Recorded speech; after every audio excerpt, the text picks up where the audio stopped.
Bueno, hasta aquí, perdón, agradeciéndole su enorme paciencia, voy a sintetizar al grado máximo la revolución. Qué difícil, porque los médicos curan los ojos, la nariz, el estómago, qué sé yo, son especialistas, y yo estoy en la época colonial 300 años atrás. Entonces para mí es difícil condensar esto, pero vamos a ver, por obligación cultural debemos saberlo. Bueno, ya desde muy temprano hay grupos contra el absolutismo o el gobierno de Porfirio Díaz.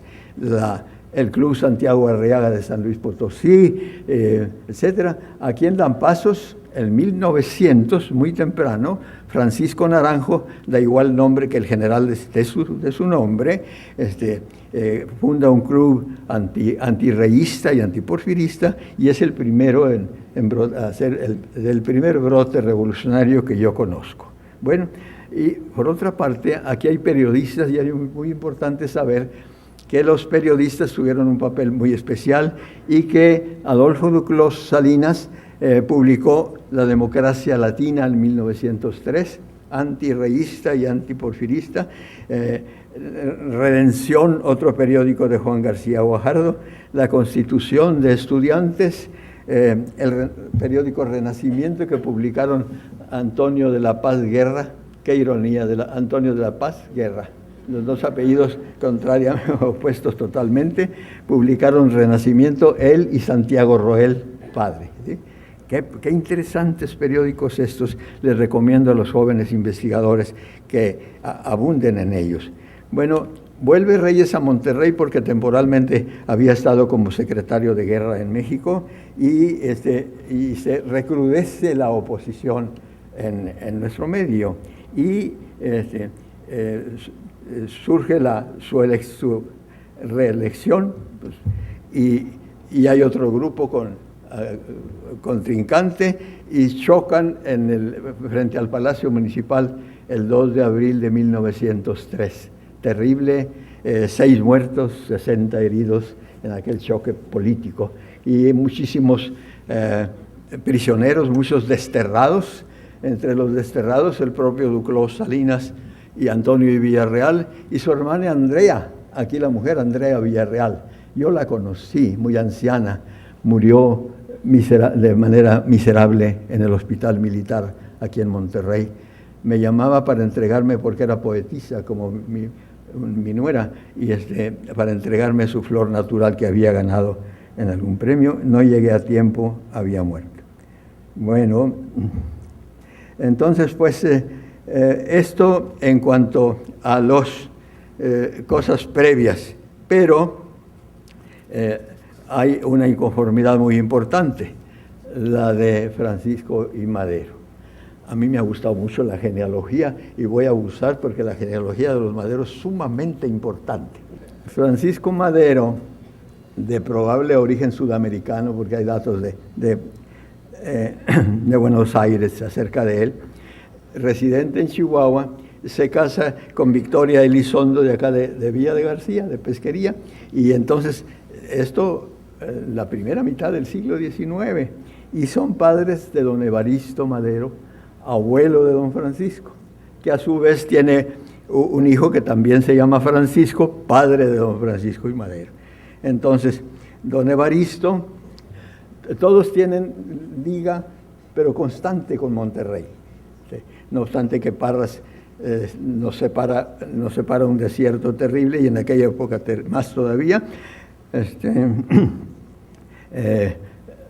Don Francisco, cuando Nuevo León y Coahuila están unidos por la obra y gracia de Santiago Vidaurri durante 8 años, don Evaristo es diputado, y entonces reside en Monterrey, y luego reside muchas veces en Monterrey, indistintamente que en Parras.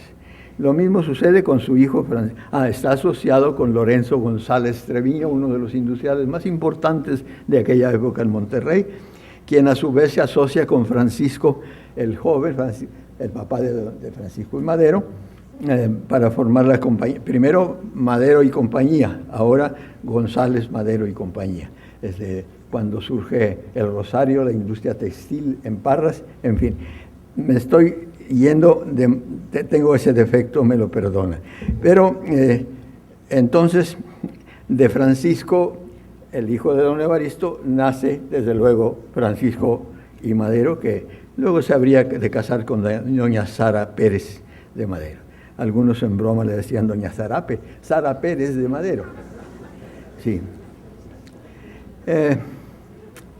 Voy a saltar esto porque los estoy fatigando, pero Madero entonces escribe La sucesión presidencial, un libro genial, ¿sí?, para manifestar su inconformidad con el régimen y de nombrarse candidato a la presidencia, y hace la gira, la campaña presidencial, de una locura, porque todo el mundo pensaba ya en sacudirse la dictadura de Díaz, ¿sí?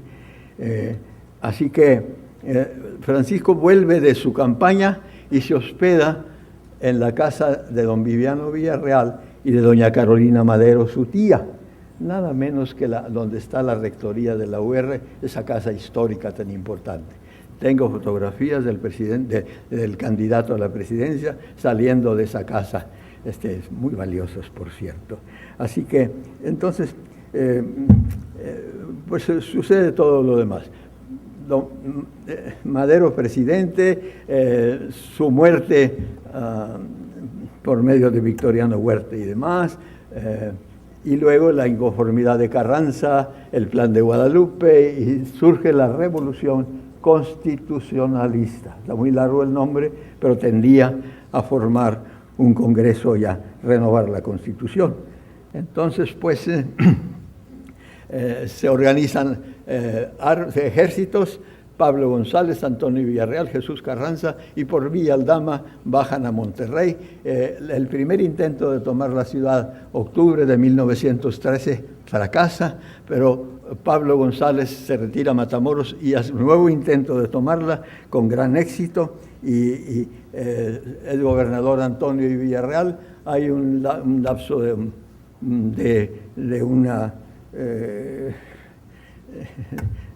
un anticlericalismo recalcitrante por parte de Antonio y Villarreal, y lo único reprobable a mi juicio fue demoler el convento de San Francisco y que se perdiera el archivo, monumento el más notable que había en la ciudad.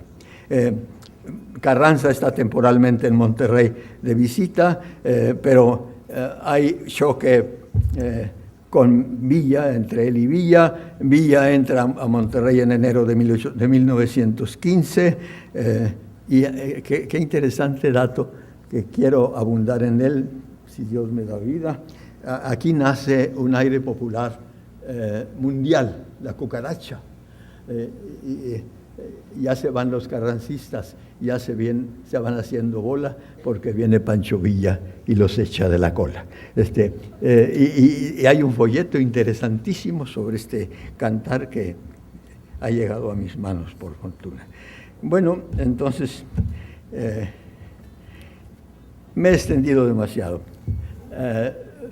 Carranza presidente, Carranza asesinado, primero la Constitución y ya.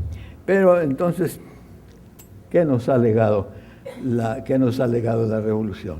Qué difícil respuesta, pero aparte del centenar de, muchas conquistas sociales, el campesino, el obrero, el maestro, ¿por qué no decirlo? Las conquistas revolucionarias fueron muy notables, pero la conquista más notable fue como la de la independencia, con otra sola palabra, a mi juicio, sobre la libertad de criticarla, la libertad de censurarla, la libertad de que ¿para qué sirvió? Y podemos gritar y nadie nos dice nada. Hasta aquí, por favor. Muchísimas gracias.